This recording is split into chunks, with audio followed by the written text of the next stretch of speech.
Welcome student. আজকের ভিডিওতে আমি আলোচনা করব ভারতবর্ষের রাজন্যবর্গ শাসিত রাজ্যগুলির সংহতি সম্পর্কে। ভারতবর্ষ স্বাধীনতা লাভ করে 1947 সালে 15ই আগস্ট। তার আগে জুন মাসে ব্রিটিশ পার্লামেন্টে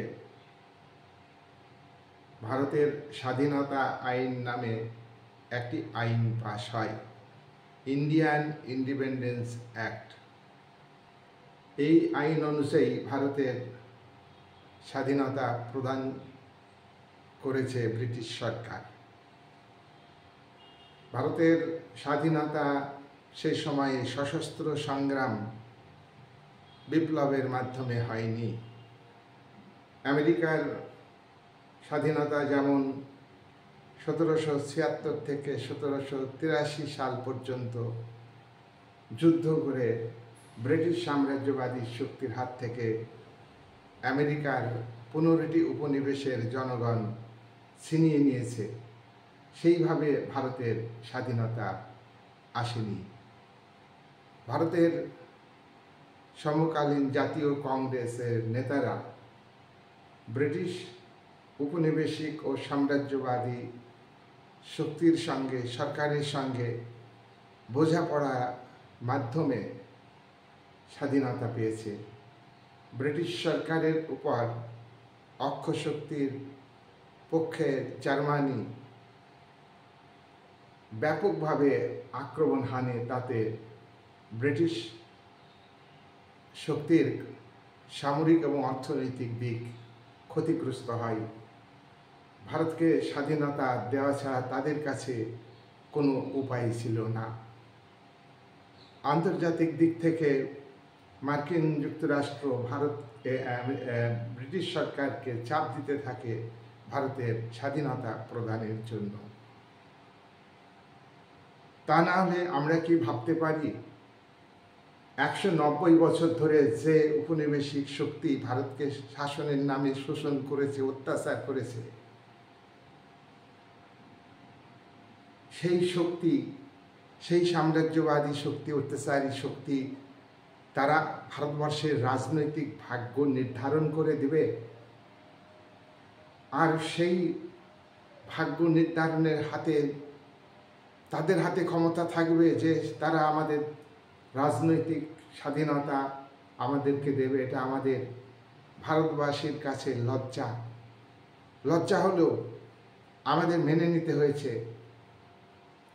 সমকালীন উচ্চবিত্ত ঘরের নেতারা তারা ব্রিটিশ সাম্রাজ্যবাদী শক্তির সঙ্গে আপোষ করেছে।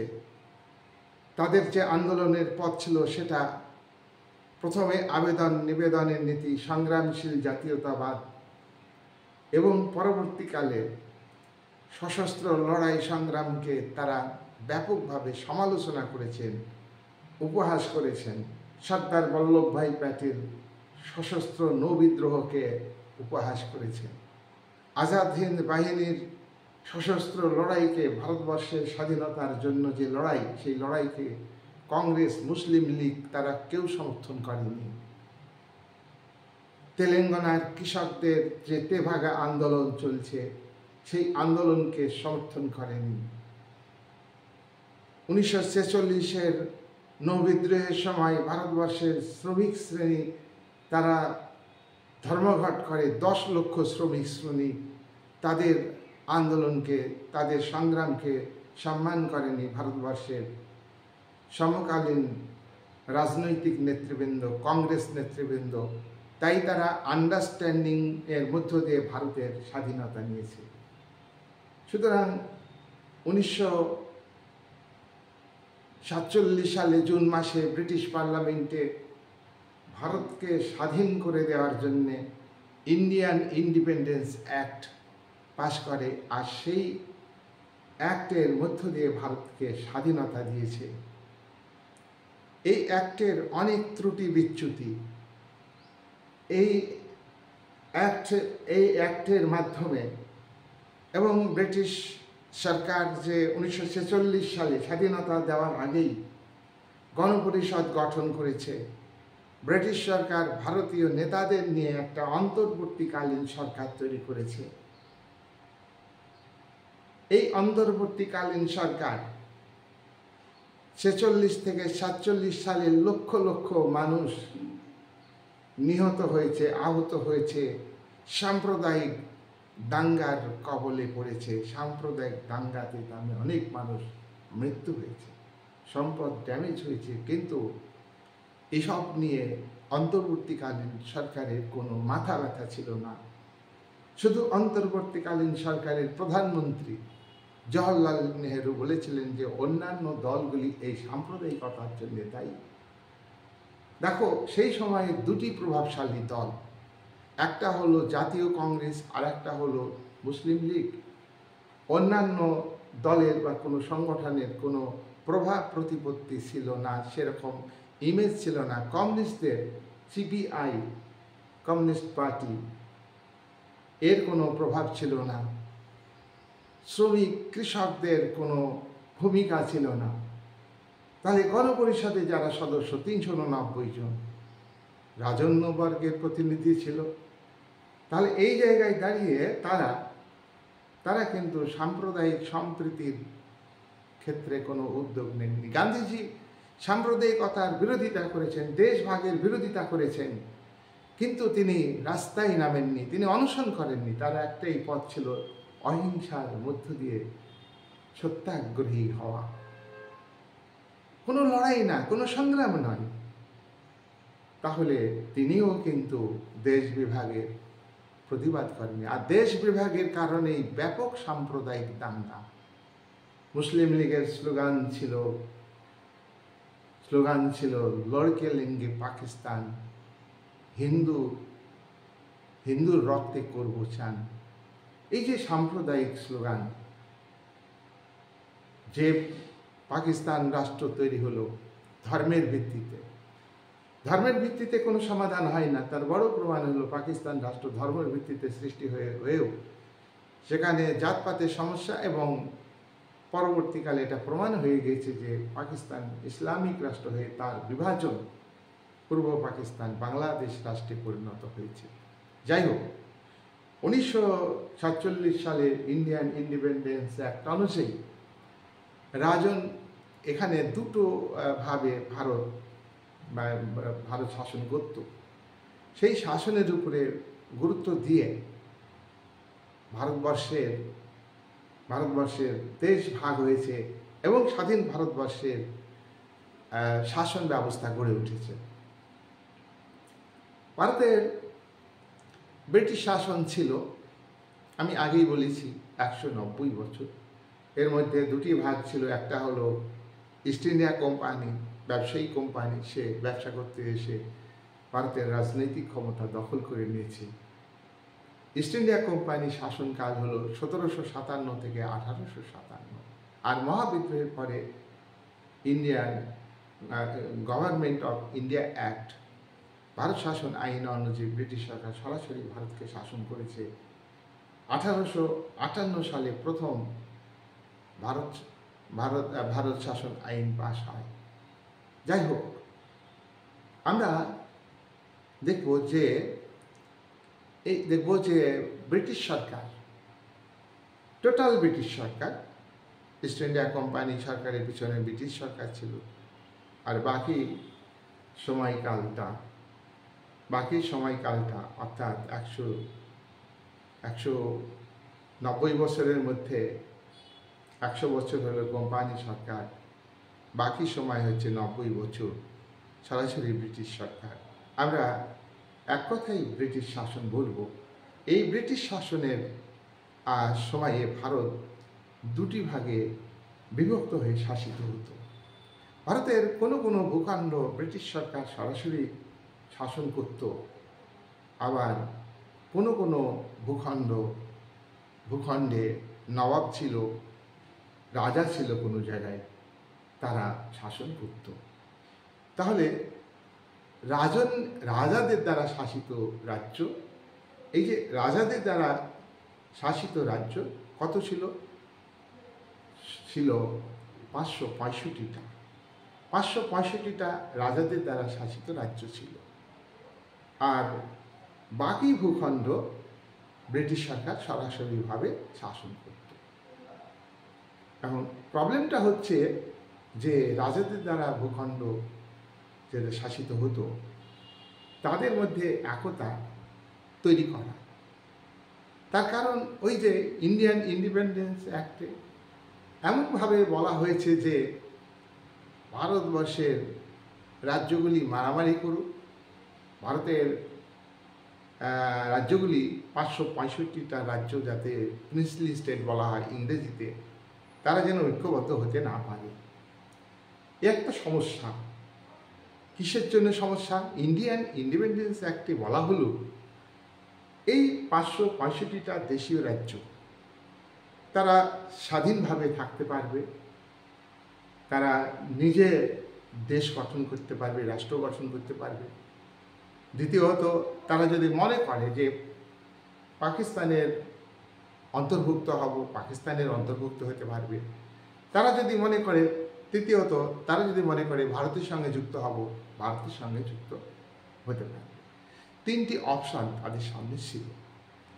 তো এটা একটা বড় সমস্যা, তার কারণ তারা স্বাধীনভাবে থাকতে পারবে। দেখো, এই যে রাজাদের দ্বারা শাসিত বা নবাবের দ্বারা শাসিত রাজ্য, প্রিন্সলি স্টেট ইংরেজিতে বলা হয়, আর কতগুলো রাজ্য ছিল, তোমার কয়েকটি বড় রাজ্য ছিল আর কতগুলি ছোট ছোট রাজ্য ছিল। রাজাদের দ্বারা শাসিত রাজ্যগুলি, রাজারা আভ্যন্তরীণ ক্ষেত্রে স্বাধীনভাবে শাসন কার্য পরিচালনা করতেন। এখানে ব্রিটিশ সরকারের নিয়ন্ত্রণ ছিল ঠিকই, প্রিন্সলি স্টেট 565টা, তারা সার্বভৌম রাষ্ট্র নয়। তাদের এই ভূখণ্ডের রাজা বা নবাব তারা ব্রিটিশের নিয়ন্ত্রণে থাকবে, কিন্তু আভ্যন্তরীণ ক্ষেত্রে, অর্থাৎ আভ্যন্তরীণ প্রশাসনিক দায়িত্ব পালন করবে রাজা বা নবাব। সুতরাং এইখানে এরকম ছিল ভারতবর্ষের মোট যে 3 ভাগ ভূখণ্ড, তার মধ্যে 1 ভাগ ভূখণ্ডে এই প্রিন্সলি স্টেট ছিল। আর প্রতি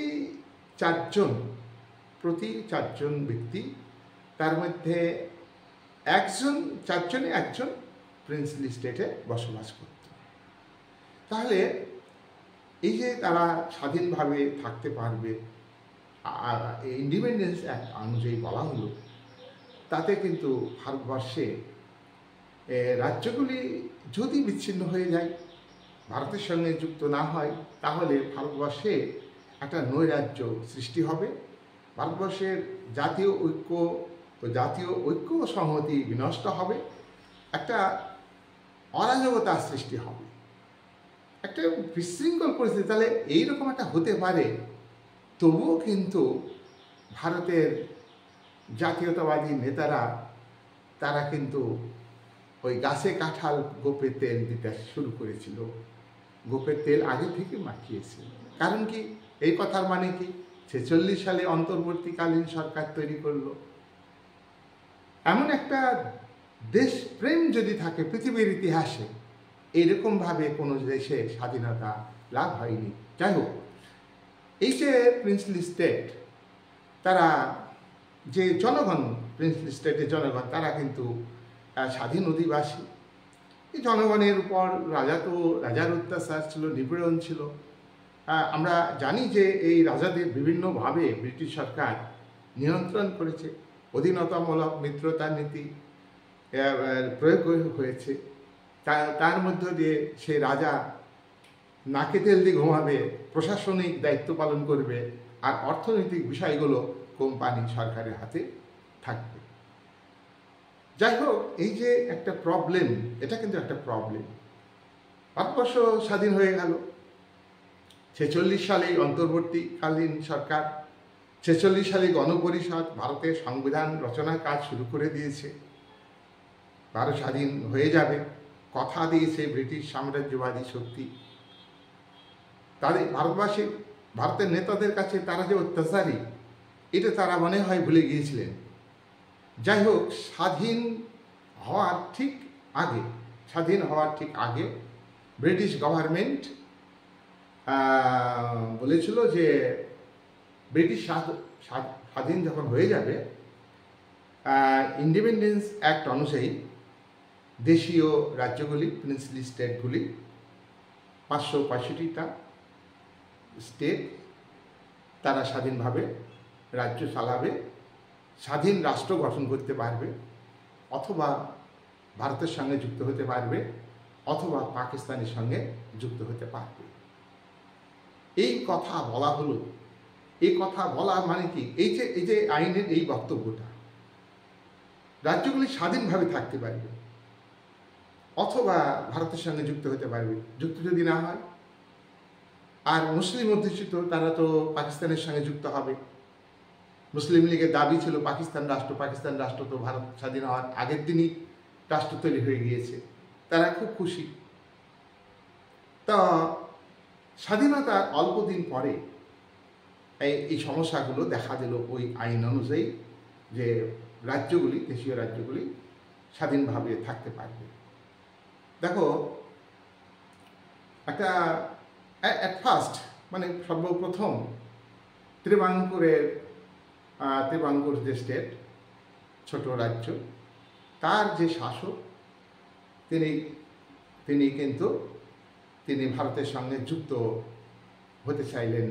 হলেন না, তিনি স্বাধীনভাবে থাকতে চাইলেন। ভোপালের নবাব গণপরিষদে যোগ দিল না, বলে আমি গণপরিষদে যোগ দেব না। এরকম বিরাট সমস্যায় পড়লো ভারতবর্ষের। স্বাধীনতা তো পেয়ে গেল বোঝাপড়ার মধ্য দিয়ে। এই স্বাধীনতা হলো ধনশালী স্বাধীনতা। উদারনীতি গণতন্ত্র মানে ধনশালী গণতন্ত্র। তো মনে হয় এমন একটা সিচুয়েশন মনে হলো যে ভারত টুকরো টুকরো হয়ে গেল। তো স্বাধীনতার স্বাদ তো পাইনি, তার কারণ স্বাধীনতার স্বাদ পেতে গেলে সমকালীন পরিস্থিতিতে সাম্প্রদায়িক সম্প্রীতি দরকার ছিল। কিন্তু দেশ বিভাগের সঙ্গে সঙ্গে এবং তার আগেই 1-2 বছর ধরে গণহত্যা চলেছে, ব্যাপক নারী ধর্ষণ চলেছে, খুন, রাহাজানি, ডাকাতি, সম্পদ লুট, আগুন দিয়ে পুড়িয়ে দেওয়া, বিশেষ করে হিন্দু সম্প্রদায় বেশিভাবে তাদেরকে হত্যা করা হয়েছে। তো আমরা আগেই বলেছি 1946 অন্তর্বর্তীকালীন সরকার, সরকার হচ্ছে ভারতীয় নেতাদের নিয়ে তৈরি তার সরকার। গাছে কাটা মানে গোপে তেল দেওয়া শুরু করেছে, সংবিধান রচনার কাজ শুরু হয়েছে। সর্দার বল্লভভাই প্যাটেল, যিনি নৌবিদ্রোহীদের সশস্ত্র লড়াইকে খুব অপমানজনক কথা বলেছেন। গান্ধীজিও কথা বলেছেন এই অপমানজনক। তাই নৌবিদ্রোহের নেভাল কমিটির সম্পাদক MS খান তিনি বলেছিলেন যে আমরা ব্রিটিশ সাম্রাজ্যবাদী শক্তির কাছে মাথা নত করিনি, আমরা মাথা নত করেছি ভারতীয় নেতাদের কাছে। ভারতীয় নেতাদের উপহাস, ভারতীয় নেতাদের একটা মানে খারাপ মনোভাব, তাদের পরে দুঃখ করে আমরা তাদের কাছে মাথা নত করেছি। তারা ভারতবর্ষের স্বাধীনতা চান না, তারা আন্ডারস্ট্যান্ডিংয়ের মাধ্যমে স্বাধীনতা চান। সর্দার বল্লভভাই প্যাটেল অন্তর্বর্তীকালীন সরকারের উপপ্রধানমন্ত্রী, প্রাইম মিনিস্টার ছিলেন, ডেপুটি প্রাইম মিনিস্টার ছিলেন। প্রাইম মিনিস্টার ছিলেন জওহরলাল নেহরু। তো সর্দার বল্লভভাই প্যাটেল আবার হোম মিনিস্টার, ডবল মন্ত্রী, অর্থাৎ স্বরাষ্ট্রমন্ত্রী। তিনি কি করলেন, তিনি একটা ডিপ্লোম্যাটিক চুক্তি করলেন, বিভিন্ন রাজার সঙ্গে ডিপ্লোম্যাটিক চুক্তি, কূটনৈতিক একটা চুক্তি। তিনি অত্যন্ত দক্ষতার সঙ্গে এটা করেছিলেন, তাই তো তাকে লৌহ মানব বলা হয়। তিনি তো আমরা দেখব যে কাশ্মীরের আজাদ কাশ্মীর, যেটা আজকে পাকিস্তান গভর্নমেন্টের নিয়ন্ত্রণে, পাকিস্তানের নিয়ন্ত্রণে আজাদ কাশ্মীর গিলগিটে, যেখানে পাপেট সরকার রয়েছে, পুতুল সরকার রয়েছে, সেটা দখল নিতে চেয়েছিলেন জওহরলাল নেহরু।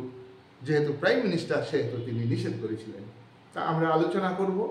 যাই হোক, এক্ষেত্রে আমরা ডিপ্লোম্যাটিক পলিসিতে অত্যন্ত তার ডিগনিটি, অত্যন্ত তার দক্ষতা, তার পার্সোনালিটি, তিনি দেশীয় রাজাদের, প্রিন্সলি স্টেটের রাজাদের সঙ্গে একটা চুক্তি করলেন এবং অনেক দেশীয় রাজাকে ভারতের অন্তর্ভুক্তি করলেন। অনেক দেশীয় রাজা এই চুক্তি মতো ভারতের অন্তর্ভুক্ত হয়ে গেল। তাহলে integration of princely state, integration of princely state, যেখানে lack of integration of princely স্টেটের কথা আমি আগে বলেছি, এটা ভারতবর্ষের অখণ্ড ভারতবর্ষ তৈরি করার ক্ষেত্রে একটা বিরাট সমস্যা। এক্ষেত্রে সর্দার বল্লভভাই প্যাটেলের একটা পজিটিভ রোল, ঐতিহাসিক রোল, এটা আমরা স্বীকার করব। শুধু কেন বলি, শুধু উড়িষ্যাতেই তোমার 26টা বড় বড় দেশীয় রাজ্য ছিল। 26টা বড় দেশীয় রাজ্য ছিল, তারা যুক্ত হয়ে গেল ভারতের সঙ্গে। গুজরাটে 14টা বড় দেশীয় রাজ্য এবং গুজরাটে 119টা ছোট ছোট রাজ্য, তারা যুক্ত হয়ে গেল। দেখো, এই যে দেশীয় রাজ্যগুলি যুক্ত হলো, কিন্তু গুজরাটে 119টা ছোট, গুজরাটে 14টা বড়, আর এখানে আমরা বলছি উড়িষ্যাতেই 26টা। তাহলে এত, আমরা আগে টোটালটা বলেছি 565টা, তাই না? এদের এক একটা রাজ্যে প্রশাসনিক যে বিষয়গুলো আর কি একরকম ছিল না, ভিন্নতা ছিল। এ রাজ্যের সঙ্গে ও রাজ্যের মিল ছিল না। কত অনৈক্য, ল্যাক অফ ইন্টিগ্রেশন, একটা ঐক্যের অভাব। এরকম একটা পরিস্থিতিতে সর্দার বল্লভভাই প্যাটেল মানে বিরাট ভূমিকা পালন করেছেন। আর সব থেকে বড় কথা, এখানে জওহরলালের বেশি কর্তৃত্ব ছিল কংগ্রেসে। সেই কংগ্রেসের ইন্ডিয়ান ইন্ডিপেন্ডেন্স অ্যাক্ট অনুযায়ী ভারতের স্বাধীনতা হবে, এটাকে মেনে নেওয়া, সেটাও এই দেশীয় রাজ্যগুলি হয়তো ঐক্যবদ্ধ হবে না। আসলে লড়াইয়ের মধ্য দিয়ে যদি স্বাধীনতা না আসে, সেই স্বাধীনতার স্বাদ অর্থাৎ টেস্ট ভালো হয় না। খুব কষ্টের মধ্য দিয়ে, লড়াইয়ের মধ্যে দিয়ে যে জিনিসটা পাওয়া যায়, সেই জিনিসটা সেই জাতির কাছে যে মর্যাদা থাকে, যে সম্মান থাকে, যে ইজ্জত থাকে, সেটা কিন্তু আন্ডারস্ট্যান্ডিংয়ের মাধ্যমে হয় না। তা পরবর্তীকালে আমরা ভারতবর্ষের জাতীয় নেতাদের যে ভূমিকা, কংগ্রেসের যে ভূমিকা, কিছু পজিটিভ ভূমিকা থাকতে পারে, বহু নেগেটিভ ভূমিকা রয়েছে, সেটা আমরা মেনে নিতে পারি না আমরা সাধারণ ভারতবাসী হিসাবে। নেক্সট হচ্ছে, তাহলে ইন্টিগ্রেশন হচ্ছে সংহতি। এটা না থাকলে অরাজকতা দেখা দেবে গোটা ভারতবর্ষে। স্বাধীনতা পেয়েও কিন্তু ভারতবর্ষে একটা বিশৃঙ্খল পরিস্থিতির সৃষ্টি হবে। আবারও কিন্তু লড়াই করতে হবে ভারতবর্ষে। আর ভারতবর্ষের জাতীয় নেতাদের মাথায় সবসময় ছিল, তারা বুর্জোয়া শ্রেণীর, তারা সম্পদশালী ঘরের মানুষ। তাদের শ্রেণী স্বার্থকে কায়েম করতে হবে। ব্রিটিশ শাসন যখনই চলে যাবে, সেই জায়গাটা, সেই আসনটা বুর্জোয়া শ্রেণীর নিয়ন্ত্রণে আনতে হবে। এটা হলো ভারতবর্ষের জাতীয় কংগ্রেস, এটা হলো গণপরিষদের 389 জন সদস্যদের মানে মাথায় ছিল। সেই কারণে আমরা অনেক কথা বলবো যে এই অরাজকতা দূর করতে হবে। ব্রিটিশ গভর্নমেন্ট 3টি বিষয়, একটা এই অরাজকতা, একটা বিষয় কি, যে প্রিন্সলি স্টেট মানে বহু বহু বহু প্রিন্সলি স্টেট ভারতের সঙ্গে যুক্ত হয়ে গেল এবং তাদের শিক্ষা সংস্কৃতি স্থানীয় ভিত্তিতে আলাদা আলাদা। তাই ভারত সরকার সেগুলিকে স্বায়ত্তশাসনের বিষয়টাকে মাথায় রেখেছে। আর স্বায়ত্তশাসনের বিষয়টাকে মাথায় রাখার জন্য নির্দেশমূলক নীতির 40 ধারাতে গ্রামীণ স্বায়ত্তশাসিত সংস্থা এবং ফেডারেল স্ট্রাকচার অফ ইন্ডিয়া 1 নম্বর ধারায় বলা হয়েছে যে রাজ্যগুলির সংঘ অর্থাৎ এখানে কিন্তু স্থানীয় যে প্রিন্সলি স্টেটের যে মানে ঐক্যবদ্ধ হলো ভারতের সঙ্গে, তাদেরকে গুরুত্ব দেওয়া হলো। নাম্বার 2, ইন্ডিয়া গভর্নমেন্ট, ভারত সরকার স্বাধীনতার পরে যে বহুত্ববাদী সংস্কৃতি সেটাকে গুরুত্ব দিয়েছে। আর বহুত্ববাদী সংস্কৃতি মানে বিভিন্ন রাজ্যে বিভিন্ন ভাষা, বিভিন্ন সাহিত্য সংস্কৃতি, লোকাল সংস্কৃতি, সেগুলিকে লোকাল কালচার, সেগুলিকে গুরুত্ব দিয়ে সাহিত্য শাসন দিয়েছে। তার কথা হলো বা গ্রামীণ অঞ্চলে তোমার ক্ষমতা বিকেন্দ্রীকরণের দৃষ্টান্ত পঞ্চায়েতি রাজ, এবং শহরে পৌরসভা, এবং বড় বড় শহরে হচ্ছে কর্পোরেশন গঠনের মধ্য দিয়ে। দেখো, দেশ বিভাগের ফলে ভূখণ্ডগত যে ঐক্য, তার সমস্যা সমাধান হলো বিভিন্নভাবে পরিস্থিতি অনুযায়ী। এই যে একটা রাজনৈতিক পরিস্থিতি, এই পরিস্থিতিতে ভারতের গণপরিষদ যে সংবিধান তৈরি করেছে তা গণভোটে দিতে পারেনি, এই গণভোটে দেওয়া হয়নি। অর্থাৎ বুর্জোয়া শ্রেণীর প্রতিনিধি কংগ্রেস দলের সদস্য তারা, এবং তারা গণপরিষদের সদস্য। প্রিন্সলি স্টেটের যে প্রতিনিধি গণপরিষদে ছিল, প্রিন্সলি স্টেটের প্রতিনিধি প্রায় 93 জন ছিল। এটা সামন্ত শক্তির প্রতীক। কোনো জায়গায় রাজা, কোনো জায়গায় জমিদার শ্রেণীর মানুষ রাজা, সুতরাং তাদের মর্যাদা দেওয়া হয়েছে। কিন্তু ভারতবর্ষের কৃষক, শ্রমিক, মেহনতি খেটে খাওয়া মানুষের কোনো প্রতিনিধি গণপরিষদে ছিল না। যাই হোক, 1947 সালে ইনস্ট্রুমেন্ট অফ অ্যাক্সেশন নামে একটা দলিল তৈরি হলো। সেই দলিলে তোমার প্রিন্সলি স্টেটগুলিকে সই করে নেওয়া হলো এবং ইন্ডিয়ান ইউনিয়নের সঙ্গে তারা যুক্ত হলো। ইউনিয়ন অফ স্টেটস আর্টিকেল 1 এবং সংবিধানের প্রথম অংশে মূল সংবিধানে 22টা অংশ ছিল বা ভাগ ছিল। পরবর্তীকালে আরও 3টি বেড়েছে, 25টা অংশ বর্তমান ভারতের সংবিধানের। কিন্তু সবাই অংশ নিয়ে নিল, কিন্তু কিছু সমস্যা দেখা দিল। হায়দ্রাবাদ একটা রাজ্য, বড় রাজ্য, আর মণিপুর, আর একটা হচ্ছে হায়দ্রাবাদ, মণিপুর এবং কাশ্মীর, প্রথমে এরা যোগ দিল না।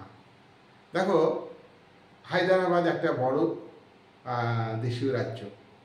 হায়দ্রাবাদের একটা অংশ মহারাষ্ট্রে চলে গেছে, মহারাষ্ট্রের সঙ্গে যুক্ত হয়েছে। হায়দ্রাবাদের আরেকটা অংশ কর্ণাটকের সঙ্গে যুক্ত হয়েছে। হায়দ্রাবাদের আরেকটা অংশ অন্ধ্রপ্রদেশের সঙ্গে যুক্ত হয়েছে। দেখো, হায়দ্রাবাদের কথা বলি। হায়দ্রাবাদের সবথেকে ধনী ব্যক্তি, মানে বিশ্বের অন্যতম ধনী ব্যক্তি আমরা বলতে পারি, হায়দ্রাবাদের শাসক নিজাম। দেখো, মানে হায়দ্রাবাদকে স্বাধীন রাখতে চাইল। ওই যে ইন্ডিয়ান ইন্ডিপেন্ডেন্স অ্যাক্টে বলা আছে যে স্বাধীন থাকতে পারবে, সেই পয়েন্টের উপরে ভিত্তি করে নিজাম বললে যে আমি ভারতের সঙ্গে যুক্ত হব না, পাকিস্তানের সঙ্গে যুক্ত হব না। 1947 সালের নভেম্বর মাসে স্ট্যান্ড স্টিল এগ্রিমেন্ট হলো, তাতেও কিন্তু সমস্যার সমাধান হলো না। এবার ভারত সরকারের সঙ্গে নিজামের চুক্তি হলো, চূড়ান্ত সিদ্ধান্তে আসা সম্ভব হলো না। নিজামের যে রাজ্য হায়দ্রাবাদ, সেখানকার জনগণ 80% প্রায় হিন্দু জনগণ, অর্থাৎ পিপুলসের এক কথায়, সেই পিপুল বা জনগণ কিন্তু নিজামকে সমর্থন করেননি। জনগণ ভারতের সঙ্গে যুক্ত হতে চেয়েছিল। এবার নিজাম এই জনগণকে কঠোর হাতে দমন করবার চেষ্টা করে, রাজাকার বাহিনী দিয়ে তাদের উপর অত্যাচার, নিপীড়ন, হত্যা, লীলা, নারী ধর্ষণ, সাম্প্রদায়িক দাঙ্গা বাঁধিয়ে তিনি ক্ষমতায় থাকার চেষ্টা করেন এবং এর আগে স্বাধীন রাজ্য হিসাবে চিহ্নিত হয়। মহিলারা অত্যাচারের বিরুদ্ধে লড়াই করেছে, কংগ্রেস, জাতীয় কংগ্রেস নিজামের বিরুদ্ধে লড়াই করেছে, তেলেঙ্গানার কৃষকরা সশস্ত্র লড়াই করেছে নিজামের এগেনস্টে। সীমাহীন যে কমিউনালিজম, সাম্প্রদায়িকতা, হত্যা, লুট, ধর্ষণ ব্যাপকভাবে চলে হায়দ্রাবাদে। শেষ পর্যন্ত ভারত সরকার বিশাল সেনাবাহিনী পাঠিয়ে নিজামকে দমন করে এবং নিজাম রাজ্য 1949 সালে নিজাম রাজ্য ভারতের সঙ্গে যুক্ত হয়েছে। তাহলে এটা ইন্টিগ্রেশন সম্ভব হলো। প্রিন্সলি স্টেটের একটা ভারতের সঙ্গে যুক্ত হলে আমি 3টি সমস্যা বলেছিলাম। মণিপুরটা কি? মণিপুরে যে আগুন জ্বলছে, আমি মণিপুরের উপর ভিডিও করব, তোমরা পরে দেখবে, সেটা নিয়ে আমি আলোচনা করছি না। সেই পরিস্থিতিতে মণিপুরের যে অবস্থান সেটা আমি আলোচনা করছি। 1947 সালে 15ই আগস্ট ভারত স্বাধীন হয়েছে, তোমরা জানো। তার কিছুদিন আগেই মণিপুরের মহারাজা বোধাচন্দ্র সিং তিনি ইন্ডিয়া গভর্নমেন্টের সঙ্গে, ভারত সরকারের সঙ্গে চুক্তি করেন। মণিপুরের দেখো, এবং চুক্তি করে কি বলল বোধাচন্দ্র সিং? কি বললেন যে মণিপুর ভারতের অংশ, কিন্তু আমার রাজ্যে আমি শাসন করব, আমার স্বাধীনতা থাকবে, অর্থাৎ আভ্যন্তরীণ ক্ষেত্রে ভারত হস্তক্ষেপ করতে পারবে না। এরকম একটা অবস্থাতে কন্ডিশনালি মণিপুর ভারতের সঙ্গে যুক্ত হলো। মণিপুর দেখো, কিন্তু দেখো ইন্টারন্যাশনাল লিবার্টি দিবে, তাহলে তো ভারতের সার্বভৌম ক্ষমতা ব্যবহারকারী যে গভর্নমেন্ট, তার একটা সমস্যা থেকেই গেল। এই সমস্যা এখনকার সমস্যার সঙ্গে কিছুটা হলেও যুক্ত আছে, আমি পরে আলোচনা করব। 1948 সালে বোধাচন্দ্র সিং জনগণের চাপে পড়ে একটা ইলেকশন করল। জনগণ কিন্তু বোধাচন্দ্র সিং যে ইন্ডিয়া গভর্নমেন্টের সঙ্গে চুক্তি করলো এটা পছন্দ করেনি, তাই জনগণ ভোট চাইল এবং ভোট হলো। ভারতে সংবিধানের 326 ধারায় যে সার্বিক ভোটাধিকারের কথা উল্লেখ আছে, তোমরা জানো। এবং আমরা ভারতবাসী হিসাবে 18 বছর বয়স হলে জাতি, ধর্ম, বর্ণ, শ্রেণী নির্বিশেষে, নারী পুরুষ নির্বিশেষে সবাই ভোট দিতে পারে। এক্ষেত্রে একটা সার্বিক ভোটাধিকারের নীতি গৃহীত হয়েছে, এটা গণতন্ত্রের একটা ভালো দিক। তো সার্বিক ভোটাধিকার সেখানে হলো। ভারতবর্ষের প্রথম সার্বিক ভোটাধিকার কোথায় হয়েছে? মণিপুর রাজ্যে, এটা আমরা বলতে পারি। তো তোমরা জানো যে সাধারণ যে ইলেকশন 324 ধারা যে ইলেকশন কমিশনের কথা, গঠনের কথা বলা আছে, সেই ইলেকশন কমিশনের নেতৃত্বে যে ভোট হয় সেটা 1952 সালে ফার্স্ট ইলেকশন। কিন্তু সার্বিক ভোটাধিকার প্রয়োগ করেছে মণিপুরের জনগণ 1949 সালে শেষ পর্যন্ত তোমার ভারতের অন্তর্ভুক্তি হয়েছে মণিপুর। এবার আমি ইন্টিগ্রেশন অফ প্রিন্সলি স্টেট, অর্থাৎ 565টা দেশীয় রাজ্যের মধ্যে আমরা আগেই বলেছি যে 3টি রাজ্য আলাদা থেকেছে। আমরা দেখলাম মণিপুর আলাদা ছিল, সে যোগ দিল। আমরা দেখলাম যে হায়দ্রাবাদ সে আলাদা ছিল, সে যোগ দিল। এইবার আমরা দেখব যে জম্মু কাশ্মীরের ক্ষেত্রে কি হচ্ছে। জম্মু কাশ্মীর এও কিন্তু আলাদা ছিল। ভারত যখন 15ই আগস্ট স্বাধীনতা লাভ করলো, সেপ্টেম্বর মাসেই পাকিস্তানের হানাদার বাহিনী কাশ্মীরের রাজা হরি সিংকে আক্রমণ করে। দেখো, কাশ্মীরের রাজা হলো হরি সিং, হিন্দু রাজা। হরি সিং কিন্তু হিন্দু রাজা। তিনি ডোকরা শাসক। হ্যাঁ, দেখো মানে কি বলবো, এই হরি সিং ভেবেছিল যে কাশ্মীর একটা স্বতন্ত্র রাষ্ট্র গড়ব আর কি।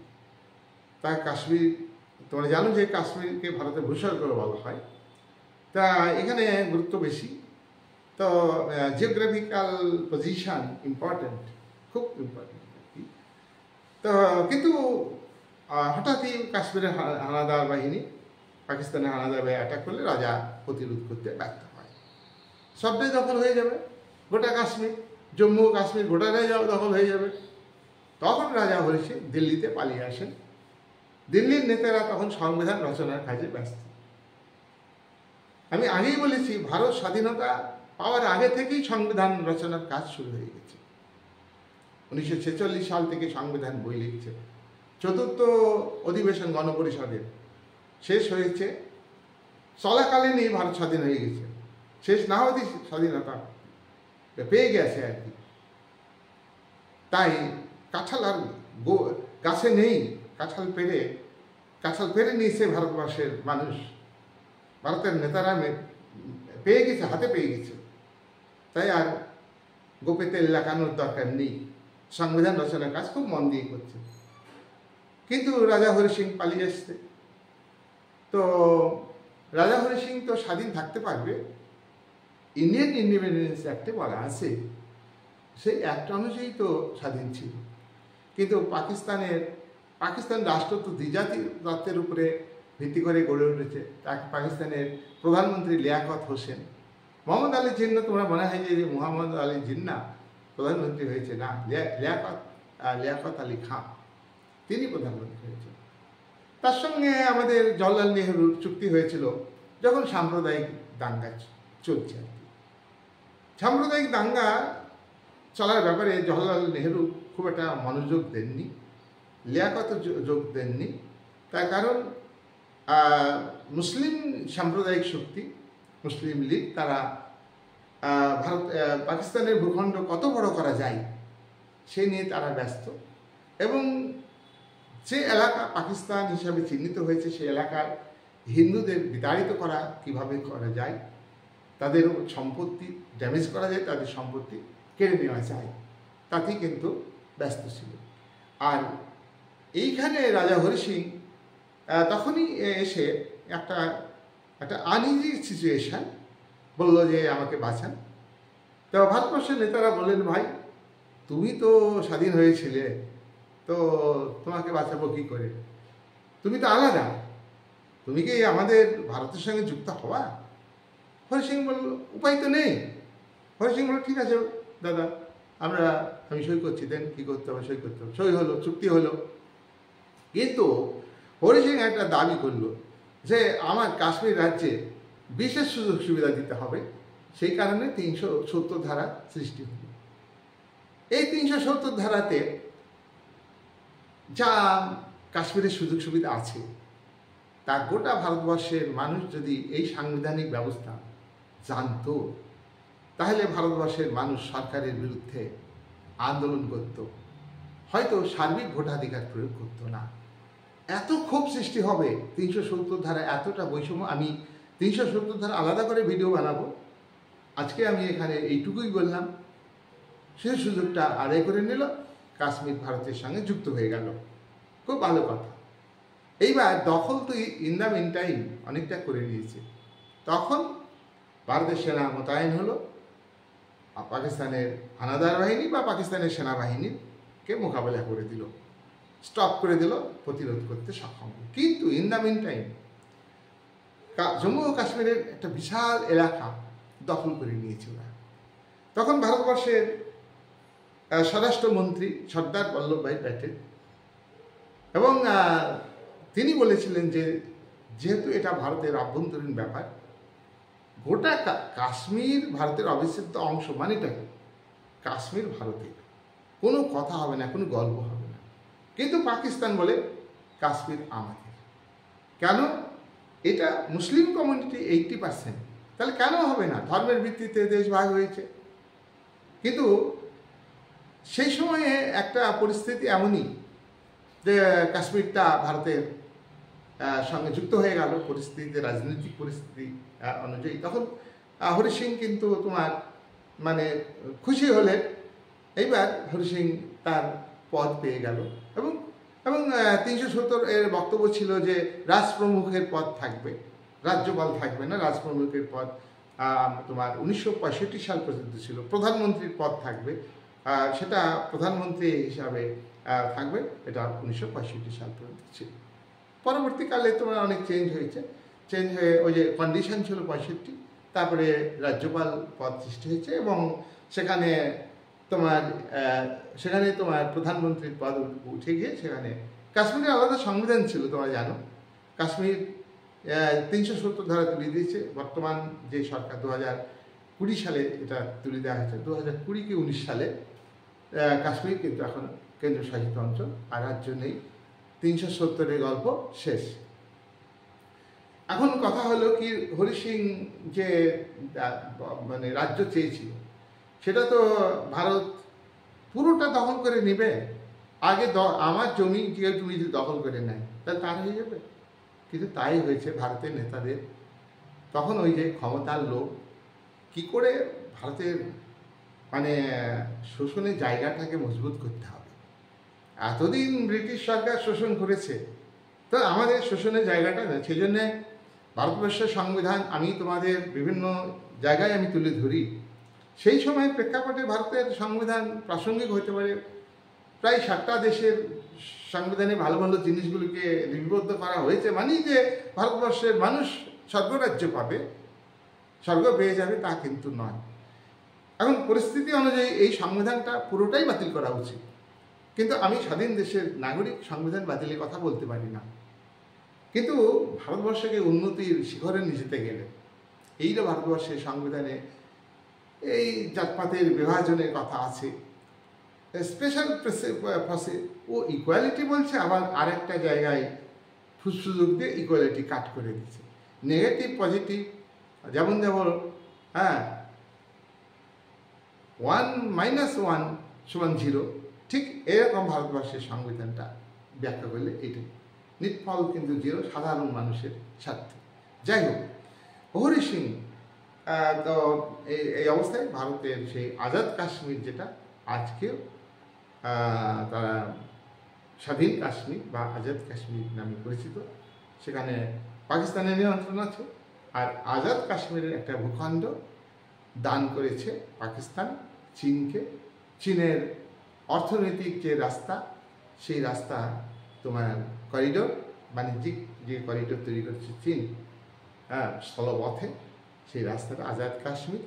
এবং আমাদের কাশ্মীরের যে অংশ আজাদ কাশ্মীরের মধ্যে ছিল, তার একটা অংশ দিয়ে দিয়েছে সেখানে।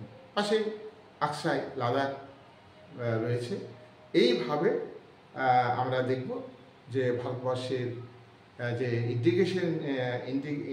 ইন্টিগ্রেশন অর্থাৎ ল্যাক অফ ইন্টিগ্রেশন, প্রিন্সলি স্টেটগুলিকে যে কীভাবে ঐক্যবদ্ধ করা যায়, সেই বিষয়টা গুরুত্ব পায়। যাই হোক, এটা ক্লাস 11-এ রয়েছে, পরবর্তী বিএ ক্লাসে আছে এবং MA নেট, UPSC WBCS এক্সামে খুবই গুরুত্বপূর্ণ। আজকে ভিডিও একটু লম্বা হয়ে গেল, বড় হয়ে গেল, তোমরা ধৈর্য ধরে ভিডিওটা দেখবে। এই আজকের আলোচনা এখানেই আমি শেষ করলাম।